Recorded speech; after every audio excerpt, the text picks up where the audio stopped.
రైతు భరోసా మీద ప్రచార పోరు నడుస్తూ ఉన్నది. ఇటు కాంగ్రెస్ వాళ్ళు, ఇటు బీజేపీ వాళ్ళు, ఇటు బీఆర్ఎస్ వాళ్ళు ముగ్గురు కూడా ప్రచారం చేస్తారు. ఇందులో బీజేపీ కొంత వెనుకబడ్డది, కొంత వెనుక కాదు, లాస్ట్లో ఉన్నది 3వ స్థానంలో. కాంగ్రెస్ వర్సెస్ బీఆర్ఎస్ మాత్రం గట్టిగా నడుస్తూ ఉంది ప్రచారం. పడలేదనేమో బీఆర్ఎస్ వాళ్ళు కొంతమంది మాట్లాడుతూ ఉన్నారు, లేదు పడ్డది అనేమో కాంగ్రెస్ వాళ్ళు ప్రచారం చేస్తూ ఉన్నారు. వేసినటువంటి ఎంత వేసిరు, మొత్తము 560 కోట్లు వేసిరు అటు ఇటుగా. ఇది కాంగ్రెస్ వాళ్ళు, అధికార పార్టీ ప్రభుత్వము రైతులకు మొత్తం వేయాల్సింది 10,000 కోట్లు అయితే 10,000 కోట్లల్లో కేవలం 5,500 కోట్లు 500 కోట్లు మాత్రమే డిపాజిట్ చేసి మొత్తం పడిపోయిందనేమో కాంగ్రెస్ ప్రచారం స్టార్ట్ చేసింది.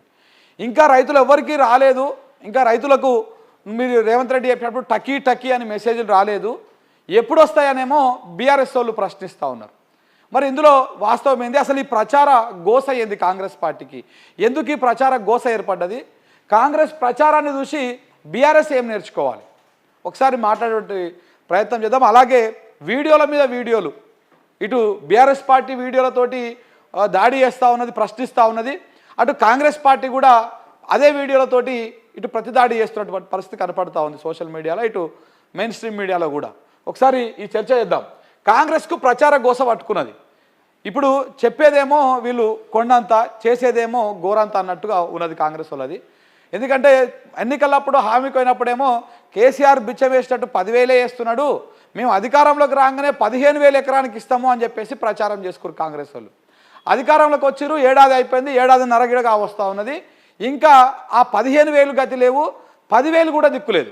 అంటే కేసీఆర్ ఇచ్చే 10,000 కూడా 2 సార్లు ఎగ్గొట్టిర్రు. 15,000 అని చెప్పేసి మొన్న ముచ్చటగా 3వసారి మీటింగులు 4వసారి మీటింగులు పెట్టుకొని 15,000 కాదు మేము ఎకరానికి ఇచ్చేది 12,000 ఇస్తాము, దాని కూడా 12,000 కూడా అందరికి ఒకటేసారి ఇయ్యము, అది కూడా మండలానికి ఒక గ్రామాన్ని సెలెక్ట్ చేసి ఆ గ్రామానికి మాత్రమే ఇప్పుడు ఇస్తాము, తర్వాత మెల్లమెల్లగా గ్రామాలను పెంచుకుంటూ వస్తామని చెప్పారు. మరి మొత్తము ఈ రాష్ట్రంలో 12,000 పైచిలకు గ్రామాలు ఉన్నాయి, 12,400 ఏముంటాయి. ఆ 12,400లా ఇప్పటిదాకా వీళ్ళు ఇచ్చినాయి కేవలం 500 గ్రామాలే, 500 నుంచి 550 ఉంటాయి, కేవలం 500 గ్రామాలే. మరి ఈ లెక్క ప్రకారము వారానికి ఒక గ్రామం లెక్కన వేసుకున్నా కానీ ఈ మొత్తం రైతు భరోసా అందరికి వచ్చేసరికి ఒక 3 నుంచి 4 నెలల సమయం పట్టేటువంటి అవకాశం కనపడుతూ ఉంది. మరి అప్పుడు కూడా అందరికి వస్తుందా అంటే మరి వచ్చేటువంటి అవకాశం అయితే కనబడతలేవు. కాబట్టి ఇప్పుడు ఈ ప్రచారం చేసుకుంటున్నారు. అందుకనే మనం పైసలు ఇచ్చినా కానీ ఇయ్యని జామనే అయిపోతుంది, మనం 500 కోట్లు వేసినాం, 560 కోట్లు వేసినాము, ఇచ్చినా కానీ ఇయ్యని జామనే అయిపోతుంది చెప్పేసి ఒక ప్రచారాన్ని స్టార్ట్ చేశారు. కానీ రైతులు మెజారిటీ రైతులకు రాలేదు. ఇప్పుడు ఎక్కడైనా సరే ఒక 100 మంది ఉంటే 90 మందికి వచ్చి ఒక 10 మందికి రాకపోతే నెగిటివ్ ప్రచారం కాదు, అయ్యా వచ్చేస్తే అందరికి వచ్చేస్తాయి అని చెప్పేసి. కానీ 10 మందికి వచ్చి 90 మందికి రాకపోతే నాకు రాలేదు అనేటువంటి వాళ్ళే ఎక్కువ ఉంటారు. ఈ 10 మంది వచ్చినటువంటి 10 మంది ఎంత చెప్పినా కానీ 90 మంది మాట్లాడిన దాంట్లో అది కాదు. కానీ కాంగ్రెస్ ప్రభుత్వం అట్లనే ఉన్నది, ఈ 10 మందికి వేసేసి అందరికీ వేసినామని ప్రచారం చేసుకుంటారు. ఇలా పత్రికల్లో కూడా అన్ని పేపర్లల్లో వచ్చేసింది రైతు భరోసా అని చెప్పేసి వార్తలు రాపించుకున్నారు. కానీ ఎవరికి రాలే రైతులకు. ఈ లెక్క ప్రకారం నిజంగా కేసీఆర్ మొత్తము 11 సార్లు వేసిండు రైతు భరోసా, రైతు బంధు 11 సార్లు వేసి 2018లో ప్రారంభించారు ఈ స్కీమ్ని. ఫస్ట్ వేసినప్పుడు 4,000 రూపాయలు వేసారు, తర్వాత 1,000 రూపాయలు పెంచేసి 5,000 ఎకరానికి ఒక విడత కింద, సంవత్సరానికి 10,000 ఒక ఎకరానికి, ఇట్లా మొత్తం 11 సార్లు వేసుకుంటూ వచ్చిండు. ఒక్కొక్కసారి అటు ఇటుగా ఒక విడతకు 7,600 కోట్లు అయ్యేది ఒక విడతకు. 2 విడతలు కలుపుకుంటే 15,200 కోట్లు అయ్యేది ఒక సంవత్సరానికి. అట్లా మొత్తం ఆయన ఎన్ని సంవత్సరాలు 2018 నుంచి మొదలు పెడితే 2023 దాకా వేసుకుంటూ వచ్చిండు. మొత్తం ఆయన ఇప్పటిదాకా కేసీఆర్ రైతులకు 80,000 కోట్ల పైచిలకు డబ్బులని రైతు బంధు రూపంలో ఇచ్చిండు.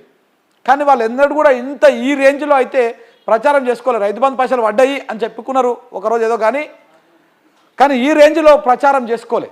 ఇక ఇచ్చేస్తాం మేము అని చెప్పేసి ఈ ప్రతి సంవత్సరం ఇట్లా ప్రారంభించే కార్యక్రమం లెక్క వీళ్ళేదో కొత్తగా రైతు బంధుకు వీళ్ళే రూపుదిద్ది, వీళ్ళే ప్రణాళికలు రెడీ చేసి వీళ్ళే చేసినట్టు ఇట్లా ప్రారంభోత్సవ కార్యక్రమాలు పోయి చేయలే. తొలిసారి మాత్రమే ఈ రైతు బంధుని ప్రారంభించే కార్యక్రమం పెట్టారు. తర్వాత ఆటోమేటికల్లీ అదే క్యాబినెట్ కూర్చోవడం, డిసైడ్ చేయడము, ఆర్థిక శాఖకు ఆదేశాలు జారీ చేయడము, డబ్బులు రిలీజ్ చేయడం, రైతుల అకౌంట్లో పడిపోవడం, ఇట్లా ఇలా ఈ ప్రాసెస్ ప్రకారం అయిపోయింది. కానీ మంత్రులు పోయి ఓపెనింగులు చేసుడు, నియోజకవర్గాలలో ఎమ్మెల్యేలు పోయి ఈ ఓపెనింగ్ చేసుడు, ఈ కార్యక్రమం అంతా చేయలే. ఇంత పెద్ద వ్యవహారం లెక్క చేయలే కేసీఆర్. అది చాలా తప్పని చేసిండు ఆయన. ఇచ్చేది మేము ఇస్తున్నామని చెప్పుకునేది ఉండే. కాంగ్రెస్ వాళ్ళని చూస్తే అర్థమవుతుంది. ఇప్పుడు కాంగ్రెస్ వాళ్ళు ఏం చెప్తున్నారు, వాళ్ళు ఇచ్చే కొసరికే అసలు అంతా ప్రచారం చేసుకుంటా ఉన్నారు. ఇచ్చి కొసరు ఇచ్చేసి మొత్తం ప్రచారం చేసుకుంటా ఉన్నారు. సో అలాగనే మరి వీళ్ళు కూడా అట్లా ప్రచారం చేసుకుంటే బాగుంటుంది. 80,000 కోట్లు ఇచ్చినందుకు, 80,000 కోట్లు రైతులకు ఇచ్చినందుకు వాళ్ళు ఎంత ప్రచారం చేసుకుంటే బాగుంటుండే. ఎంతో ప్రచారం చేసుకోవాల్సి ఉండే, కానీ చేసుకోలే వాళ్ళు. అందుకే వాళ్ళు ఓడిపోయారు. వీళ్ళు ఇచ్చేదేమో కొసరంతా, కానీ ప్రచారం మాత్రం కొండంత ఉన్నది. కేవలము 560 కోట్లు ఇచ్చి 560 కోట్లు ఇచ్చి మొత్తం 10,000 కోట్లకు ఒక్క విడతకే. ఇది 10,000 కోట్లకు కేవలం 560 కోట్లు ఇచ్చి ప్రచారం చేసుకుంటా ఉన్నారు. ఈ ప్రచారం నేపథ్యంలో ఫస్ట్ బీఆర్ఎస్ వాళ్ళు ఒక వీడియో తయారు చేశారు. వీడియో కాదు, ఆయన మాట్లాడింది. రేవంత్ రెడ్డి మొన్న 26 తారీఖు నాడు నారాయణపేట జిల్లా కొడంగల్ నియోజకవర్గంలో ఉన్నటువంటి కోస్గి మండలంలో పెట్టిన కార్యక్రమంలో మాట్లాడండి కదా. అక్కడ ఏమని మాట్లాడండి, ఇలా 26 తారీఖు ఇలా ఆదివారము సెలవు ఉంటుంది బ్యాంకులకి. రాత్రి 12 తర్వాత బ్యాంకులు ఓపెన్ అవుతాయి, మీకు టకీమని అన్ని రాష్ట్ర వ్యాప్తంగా అందరు రైతులకు మెసేజ్లు వచ్చేస్తాయి, రైతు బంధు పైసలు పడిపోతాయి 10,000 కోట్లు అని చెప్పేసి చెప్పిండు. చెప్పంగానే తెల్లారింది 27 తారీఖు నిన్న సోమవారం. నిన్న సాయంత్రం దాకా చూసి పైసలు వాళ్ళే పడకపోయేసరికి బీఆర్ఎస్ వాళ్ళు ఒక వీడియో రిలీజ్ చేసిరు. ఇదే ఆ వీడియో. ఈ వీడియోలో చాలా కంటెంట్ ఉంటుంది. దయచేసి జర కొంచెం క్లియర్గా వినండి. ఇగో శాంతంగా ఉందిరా నాయన.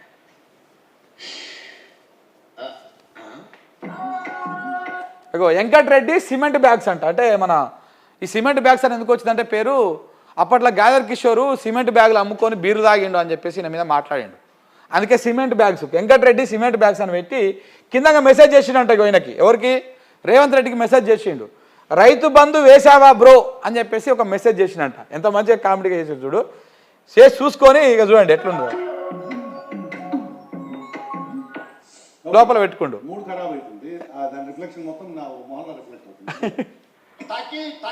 ఇగో ఇంకొక మెసేజ్ వచ్చింది, టకీ అని.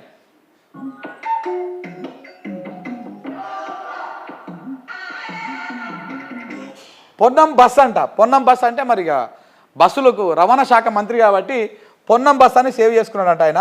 రైతు బంధు ఎక్కడ బ్రో అని మెసేజ్ పెట్టిండంట. 12 తర్వాత ఇదంతా, అంటే నైట్ 12 తర్వాత జరిగినటువంటి వ్యవహారం.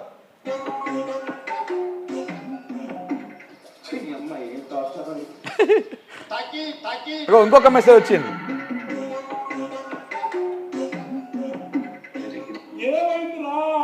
ఈసారి పొంగులేటి కాంట్రాక్టర్, అదే మన పొంగులేటి శ్రీనివాసరెడ్డి గారు ఉన్నారు కదా, నెంబర్ 2 రెవెన్యూ శాఖ మంత్రి. బ్రో 12 అయ్యింది, రైతు బంధు వేసావా, ఎవరికి, ముఖ్యమంత్రి గారికి మెసేజ్ చేసిండంట. ఇక చూసుకున్నాడు అది కూడా.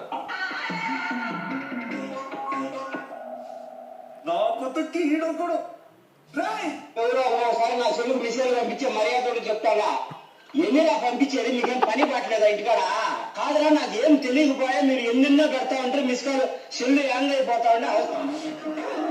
సో ఇట్లా ఇంత కామెడీగా విషయాన్ని మొత్తం కన్వే చేసి అర్థమయ్యేటట్టుగా ఒక వీడియో రెడీ చేసి ట్విట్టర్లో పెట్టారు. ఎవరు, బీఆర్ఎస్ పార్టీ వాళ్ళు.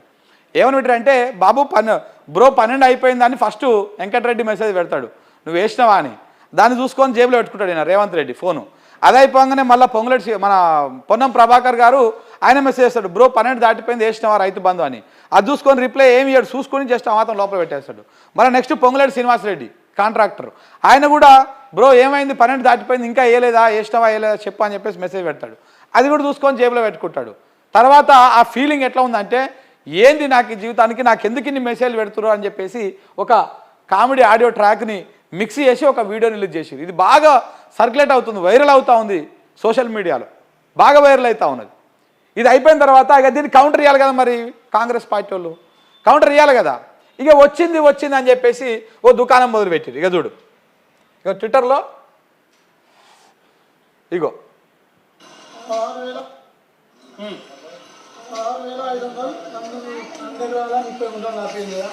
6,500 ఇగో ఇట్లా 16,000 పడ్డాయి నాకు అకౌంట్లో అని చెప్పేసి ఇట్లా కొంతమందివి బయటలు తీసుకొని ఇట్లా సోషల్ మీడియాలో పెట్టి ప్రచారం చేసేటువంటి కార్యక్రమం మొదలుపెట్టారు. ఇగో ఇంకా ఉన్నాయి కొన్ని చూపిస్తా.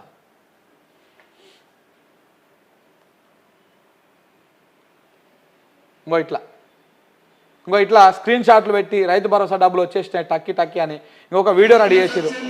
ఇగో గుడ్ న్యూస్ వచ్చింది.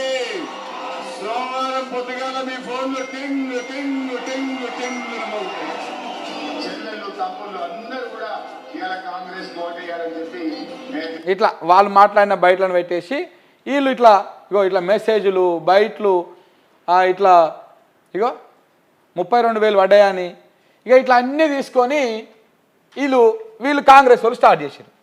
మరి ఇదంతా ఎందుకు? ఇప్పుడు నువ్వు చెప్పినటువంటి 10,000 కోట్లు ఒకటిసారి వేసేస్తే అసలు రాలేదని చెప్తాందుకు ఏ రైతు ఉన్నాడు కదా, ఇంకా వ్యతిరేకంగా ఎవరు మాట్లాడరు కదా. రైతులు చాలా విశ్వాసం ఉన్నోళ్ళు, చాలా నియతోళ్ళు, నిజాయితీగా మాట్లాడతారు.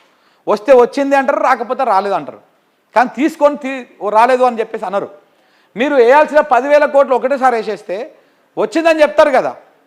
కానీ మీరు ఏం చేసిరు? కేవలం 560 కోట్లు వేసి వచ్చిందని ప్రచారం చేసుకుంటే ఇటు ఇలా బీఆర్ఎస్ వాళ్ళు రాలేదని ప్రచారం ఏమంటారు వీడియోలు పెట్టినా ప్రశ్నించినా, ఇటు కాంగ్రెస్ వాళ్ళు వచ్చిందని ప్రచారం చేసినా మీరే చెప్తారు కదా. మీ పేపర్లు మీ పత్రికలే చెప్తున్నాయి కదా. ఏమని? చెప్తా, అది కూడా మీ పత్రికలే చెప్తున్నాయి కదా. మీ పేపర్లు మీ పత్రికలు రైతుల ఖాతాలో నగదు జమ 4.4 లక్షల మందికి 569 కోట్లు మీరు జమ చేసారు. మొత్తం రాష్ట్రంలో 77 లక్షల మంది అయితే 4 లక్షల మందికి మీరు డబ్బులు జమ చేసి అందరికి వచ్చేసినాయని ప్రచారం చేస్తే మరి ఎట్లా? సో అందరికీ రాలేదు, ప్రచార యావ మాత్రమే ఉన్నది. కాంగ్రెస్ పార్టీ కేవలం ప్రచారం మాత్రమే చేసుకుంటున్నది. రైతు భరోసా ఇంక అందరికీ రాలే, కేవలం కొంతమందికే వచ్చింది. అసలు ఎందుకు ఇది కూడా గ్రామంలో మండలంలో ఒక గ్రామానికే ఎందుకు మార్చిండు? వారంలో మండలంలో ఒక గ్రామానికే పైలట్ ప్రాజెక్టును తీసుకొని నెక్స్ట్ ఇట్లా ఇస్తామని దేనికోసం చేసిండు? ఈ రైతు భరోసా వెనుకున్నటువంటి పెద్ద కుట్ర ఏంటిది, ఇదేంటి అనేది కూడా ఇంకొక వీడియోలో నేను వివరిస్తా. ఆ వీడియోలో చూడండి. అసలు 15,000 నుంచి 12,000 కోట్లకు ఎందుకు మార్చిర్రు, దేనికోసం మార్చిర్రు, ఈ మండలానికి ఒక గ్రామం కథ ఏంది, దీని వెనకాలన్నటువంటి అసలు కోణం అనేది కూడా వివరిస్తా. సో మొత్తానికి ఏంది, రాష్ట్ర వ్యాప్తంగా రైతు భరోసా పైసలు పడలే. కానీ నిన్న మనం జగిత్యాల కూడా చూసినాం. మొత్తం రైతులందరూ పోయి కూర్చున్నారు ఇట్లా బ్యాంకు ముందు, ఫోన్ పెట్టుకొని చూస్తున్నారు. టక్కీ మనం వస్తాయా రావా అని చెప్పేసి.